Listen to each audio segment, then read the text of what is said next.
فرمایا صلی اللہ علیہ وسلم لا تحقرن من المعروف شيئا ولو ان تلقى اخاك بوجه طليق او كما قال صلی اللہ علیہ وسلم۔ ایک بہت مختصر یہ حدیث ہے جس میں نبی اکرم صلی اللہ علیہ وسلم فرماتے ہیں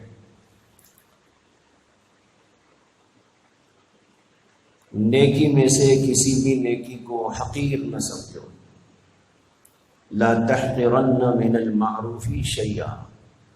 معروف کے معنی ہے نیکی، نیکی میں سے کسی بھی نیکی کو حقیر نہ سمجھو، ولو ان تلقا اخاک بوجہ طلیق، اگرچہ کہ وہ نیکی یہی ہو کہ اپنے کسی بھائی سے ہنسمکھ چہرے کے ساتھ ملاقات کر لو۔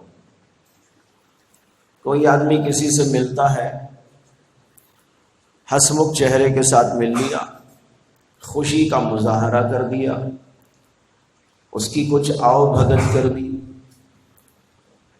استقبال کر دیا، الفاظ ایسے بول دیے کہ اس کا دل خوش ہو گیا۔ یہ اگرچہ بہت معمولی سی ایک چیز ہے، لیکن اللہ کے نبی کہتے ہیں اسے بھی حقیر نہ سمجھو۔ نیکیاں بہت ساری ہیں، لیکن معلوم نہیں کہ اللہ کے نزدیک کون سی نیکی کام آ جائے۔ اللہ کے پاس اصول یہ ہے جو نیکی اخلاص کے ساتھ کی جاتی ہے اللہ کے پاس وہ قبول ہو جاتی ہے، اگرچہ وہ چھوٹی ہو، معمولی ہو، حقیر ہو، اور ہم اسے سمجھیں کہ اس کا کوئی مقام نہیں ہے، لیکن اگر اس کے اندر اخلاص ہے تو اللہ قبول کر لیتے ہیں، اسی سے مغفرت ہو جاتی ہے۔ بعض وقت ایسا ہوتا ہے کہ آدمی کچھ اپنی عبادتوں کو، اپنے کچھ خدمات کو، معروفات کو سمجھتا ہے کہ بہت بھاری میں کام کر رہا ہوں، اسے امید یہ ہو جاتی ہے کہ شاید اس سے میری مغفرت ہو جائے، اس سے میری مغفرت ہو جائے، میں نے یہ کام کیا، میں نے وہ کام کیا، لیکن اللہ کے پاس اس کا کوئی مقام ہی نہیں ہوتا۔ اور بعض چیزوں کو انسان سمجھتا ہے کہ یہ کچھ نہیں ہے، لیکن ہو سکتا ہے کہ اسی میں اس کے لیے اللہ تعالیٰ بھلائی مقدر کر دے اور نجات کا سامان پیدا کر دے۔ اس لیے کسی بھی اچھائی کو، معروف چیز کو حقیر نہیں سمجھنا چاہیے، اور اسی سے یہ بھی سمجھ میں آتا ہے کہ کسی اپنی بات کو بہت بڑی بھی نہیں سمجھنا چاہیے، اسے کہ کیا معلوم کہ اللہ کے نزدیک کون سی نیکی کام آئے گی، کون سی نیکی کام نہیں آئے گی۔ حضرت مولانا اشرف علی صاحب تھانوی رحمۃ اللہ علیہ نے بہت کتابیں لکھی، آپ کو بھی معلوم ہے، کہتے ہیں کہ 1000 کتابیں لکھی انہوں نے ایک اور کتاب بھی لکھی، اس کا نام ہے ان کتابوں میں سے حیات المسلمین، چھوٹی سی کتاب ہے، عوام کے لیے لکھی ہے، اور اس کے اندر احادیث کو جمع کیا گیا ہے مختلف عنوانات کے تحت میں۔ کل 20 سبق ہیں اس کے اندر، 20 عنوانات، اور اس کے اندر انہوں نے احادیث کو جمع کیا۔ حضرت مولانا مفتی محمد شفیع صاحب رحمۃ اللہ علیہ جو ان کے خلیفہ تھے، وہ کہتے ہیں کہ جس زمانے میں حضرت مولانا اشرف علی صاحب تھانوی یہ کتاب لکھ رہے تھے، میرا جانا آنا ہوتا تھا، بہت مصروف رہتے تھے، بہت دل لگا کر وہ کتاب لکھ رہے تھے، اور یہ فرماتے تھے کہ بھئی کسی اور کتاب کے بارے میں تو نہیں کہہ سکتا، لیکن مجھے اس کتاب کے بارے میں امید بنتی ہے کہ شاید اس سے میری مغفرت ہو جائے۔ حالانکہ انہوں نے کتنی بڑی بڑی کتابیں لکھی ہیں، تفسیر لکھی ہے، احادیث کی کتابیں لکھی ہیں، فقہ پر کتابیں ان کی موجود ہیں، ہر موضوع پر ان کی کتاب موجود ہے، بڑی بڑی کتابیں موجود ہیں، اور بڑے عالیشان مضامین والے، اور ایسی ایسی کتابیں بھی موجود ہیں کہ علماء کو بھی سمجھنا مشکل ہو جاتا ہے۔ یہ کتاب بہت آسان ہے، ہر عامی سے عامی بھی اس کو پڑھ سکتا ہے۔ کہتے ہیں کہ مجھے اس کتاب کے بارے میں امید ہوتی ہے کہ اللہ اس سے میری مغفرت کر دیں گے۔ تو دیکھو، معلوم نہیں کہ کس سے اللہ تبارک و تعالی ہماری مغفرت کر دے۔ اصول وہی ہے جو بتایا، اخلاص والے عمل میں اللہ تبارک و تعالی یہ قوت پیدا کر دیتے ہیں۔ جس کے اندر اخلاص نہیں ہوتا، وہ بڑے سے بڑا عمل ہو لیکن اس کا کوئی مقام نہیں ہوتا۔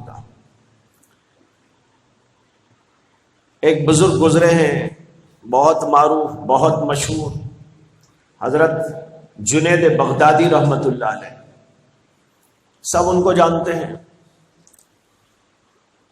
ان کا بھی ایک عجیب و غریب عمل تھا جو ان کو یہاں پہنچا دیا۔ کہتے ہیں کہ جنید بغدادی کسی زمانے میں پہلوان تھے، کشتیاں کرتے تھے، اور وہ اس زمانے کے کسی بادشاہ کے پہلوان تھے، یعنی بادشاہ نے ان کو اپنے پاس تنخواہ دار بنا کے رکھا تھا، اور جب کبھی کشتیاں ہوتی تو اعلان کیا جاتا کہ جنید بغدادی کی کشتی ہوگی، اور بڑے بڑے پہلوان ان کے مقابلے کے لیے آتے، اور جو بھی آتا ہار کے جاتا۔ اتنے بڑے پہلوان تھے، جو بھی آتا ہار کے چلا جاتا۔ زمانہ ایسا گزرتا رہا۔ ایک بار ایک آدمی جھنگر پہلوان، کون؟ جھنگر پہلوان، وہ بادشاہ کے پاس میں آیا، آ کر کہنے لگا کہ میں ایک پہلوان ہوں، آپ کے جنید سے میرا مقابلہ کرا دیجیے۔ بادشاہ دیکھ کے حیرت کرنے لگا، ارے یہ آدمی میرے جنید سے مقابلہ کرے گا؟ وہ جنید کہ جو سامنے آتا ہے اس کو پچھاڑ دیتا ہے۔ اب یہ ایسا ہے، یہ تو ان کی انگلی سے دب جائے، اور یہ کہتا ہے کہ جنید سے مقابلہ کروں گا۔ اس سے پوچھ پاچھ کی، کہا نہیں میں پہلوان ہوں، آپ کشتی کرائیے دیکھیے۔ خیر بادشاہ کو سمجھ میں آ گئی بات، اور اعلان کر دیا گیا فلاں تاریخ کو جنید بغدادی کا فلاں آدمی سے مقابلہ ہے۔ اب ہزاروں لوگ جمع ہو گئے جہاں وہ کشتیاں ہوتی تھی۔ جب کشتی کرنے کے لیے جنید بغدادی اکھاڑے میں اترے تو یہ آدمی کو بھی اتارا گیا۔ سارے لوگ ادھر ادھر بیٹھ کر تماشا دیکھنا چاہ رہے تھے۔ یہ آدمی اندر گیا اکھاڑے میں، اور جنید بغدادی کو جا کر کہا، جنید مجھے اچھی طرح معلوم ہے میں تمہارا مقابلہ نہیں کر سکتا، میں تو کوئی پہلوان نہیں ہوں، میری حالت تو آپ دیکھ رہے کہ میں تو بے دم انسان ہوں، آپ کا کیا مقابلہ کر سکتا ہوں، لیکن ایک بات آپ کو بتانا چاہتا ہوں، میرے بیوی بچے کئی دنوں سے فاقے میں ہیں، اور کمانے کھانے کا کوئی نظام سلسلہ نہیں ہے، میں بہت پریشان ہوں۔ تو میں نے سوچا کہ ذرا آپ سے کشتی کروں گا اور آپ سے درخواست کر لوں گا کہ آپ میرے سامنے دب جائیں، میرے سامنے آپ گر جائیں، میں آپ کے سینے پہ سوار ہو جاؤں، اور بادشاہ مجھ کو انعام دے دے کہ میں نے جنید کا مقابلہ کر کے جیت لیا ہے۔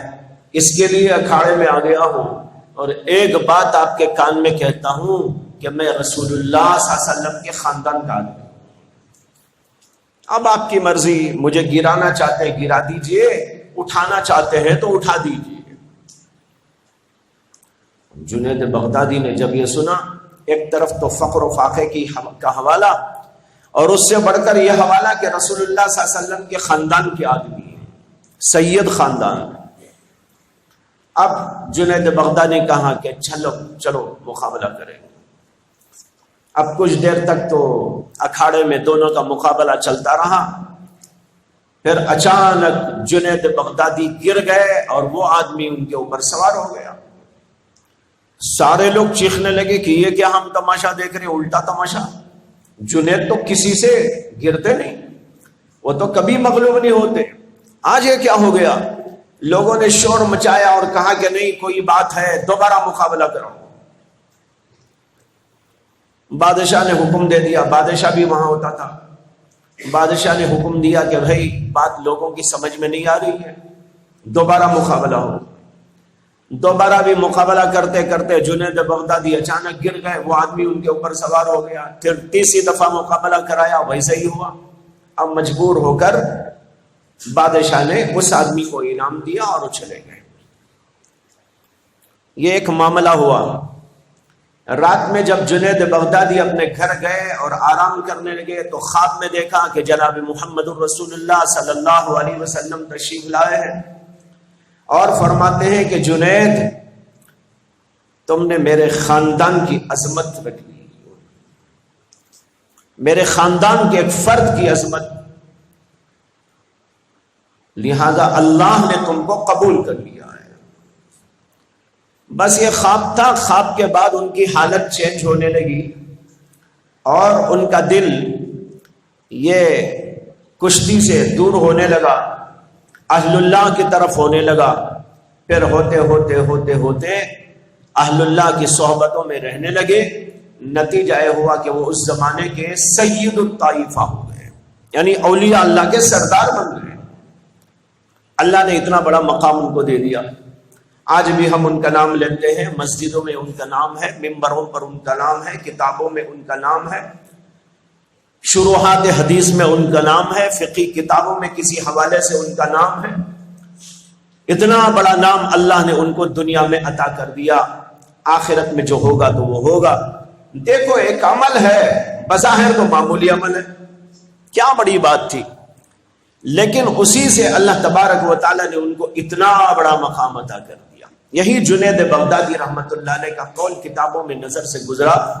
انہوں نے فرمایا جب ان کا انتقال ہو گیا تو انتقال کے بعد کسی بزرگ کے خواب میں وہ آئے تھے تو انہوں نے پوچھا کہ آپ کا انتقال ہو گیا تھا، اللہ کے دربار میں آپ کی پیشی ہوئی ہوگی، اللہ نے آپ کے ساتھ کیا معاملہ کیا؟ جنید بغدادی کہنے لگے وہ ہمارے وہ علوم، وہ مکاشفات، وہ عجیب و غریب انکشافات، یہ سب کچھ کام نہیں آئے. وَمَا نَفَعَنَا إِلَّا رُقَيْعَاتٍ، ہمیں تو صرف وہ جو ہے ٹوٹی پھوٹی کچھ رکعتیں کام آ گئی جو تہجد کے وقت میں اٹھ کے پڑھ لیا کرتے تھے. اب دن بھر عجیب و غریب علوم بیان کرتے تھے، انکشافات بیان کرتے تھے، حیرت انگیز علوم ان کی زبان سے نکلتے تھے. لوگوں کے قلوب کو تقویت ملتی تھی، ایمان کو جلا ملتا تھا، لوگوں میں تقوی و طہارت پیدا ہونے کا ذریعہ بنتی تھی. کہتے ہیں کچھ کام نہیں آیا. وہ جو بڑے بڑے علوم تھے، بڑی بڑی خدمات تھی، ہمیں کام آئی تو چل ٹوٹی پھوٹی رکعتیں کام آ گئی. وما نفعنا الا رکعات، یہ لفظ آیا ہے. رکع یہ رکوع کی تصغیر ہے، عربی پڑھنے والے جانتے ہیں. رکوع کی تصغیر ہے. تصغیر کے اندر تحقیر ہوتی ہے، یعنی اس کے اندر یہ مفہوم ہوتا ہے ٹوٹی پھوٹی حقیر معمولی چند رکعتیں، یہ ہماری کام آ گئی. جنید بغدادی نے سوچا بھی نہیں ہوگا یہ کام آئے گی اور اس سے مغفرت ہو جائے گی، جبکہ ان کے وہ علوم اور وہ عجیب و غریب ان کے حالات، اس میں سے کچھ کام نہیں آیا. کام آیا تو یہ کام آ گیا. اسی اللہ کے نبی نے کہا کسی بھی چیز کو حقیر نہ سمجھو. ہاں جو بھی ہم کر رہے ہیں اسے سمجھو کہ بھائی ہم اللہ کے شایان شان تو نہیں کر سکتے، لیکن جو بھی کرنا ہے کرتا رہے. معلوم نہیں کس عبادت اور کس نیکی کے ذریعے اللہ تبارک و تعالیٰ بخشش فرما دے. اس میں دو سبق مل گئے. ایک تو یہ ہے کہ کسی بھی نیکی کو حقیر سمجھ کر نہ چھوڑو، چھوٹی سے چھوٹی بھی ہو کرو. لوگوں سے اچھے اخلاق کا برتاؤ کرو، ہنس مکھ چہرے سے بات کر لیا کرو، کسی کے دل کو خوش کر دیا کرو، کوئی اچھی بات کسی سے کہہ دیا کرو. یہ سب نیکیاں ہی نیکیاں ہیں، بڑی عبادتیں ہیں. نماز ہے، تہجد ہے، ذکر ہے، تسبیحات ہیں، اور جو ہے دین کی خدمتیں ہیں، دعوت ہے، تبلیغ ہے، تصنیف ہے، تالیف ہے، بہت ساری خدمات ہیں. کرو، سب کرو، سب کرتے رہنا چاہیے. لیکن کسی پہ بھروسہ نہیں کر سکتے، معلوم نہیں کون سی عبادت کام آ جائے. ہم جسے معمولی سمجھتے ہیں ہو سکتا ہے وہ کام آ جائے، اور وہ کام نہ آئے جس کو ہم بڑی سمجھ رہے ہیں. یہ ہے سبق جو اس سے ہم کو مل رہا ہے. دوسرا سبق یہ مل رہا ہے کہ اپنی کسی بھی عبادت اور نیکی پر فخر نہیں کرنا چاہیے. معلوم نہیں کہ ہم جس کو بہت بڑی سمجھ رہے ہیں اللہ کے پاس اس کا کچھ بھی مقام نہ ہو. اب جیسے جنید بغدادی کہہ رہے ہیں کچھ کام نہیں آیا، کام آیا تو وہ چند ٹوٹی پھوٹی رکعتوں والا معاملہ کام آ گیا، باقی کچھ نہیں کام آیا. اس لیے اپنی کسی بھی عبادت پر فخر، ناز، غرور نہیں کرنا چاہیے. اللہ تعالی ہم سب کو نیک توفیق عطا فرمائے اور سمجھ کی اور ان باتوں کو سمجھنے اور اس پر عمل کی توفیق عطا فرمائے. وآخر دعوانا الحمد للہ رب العالمین.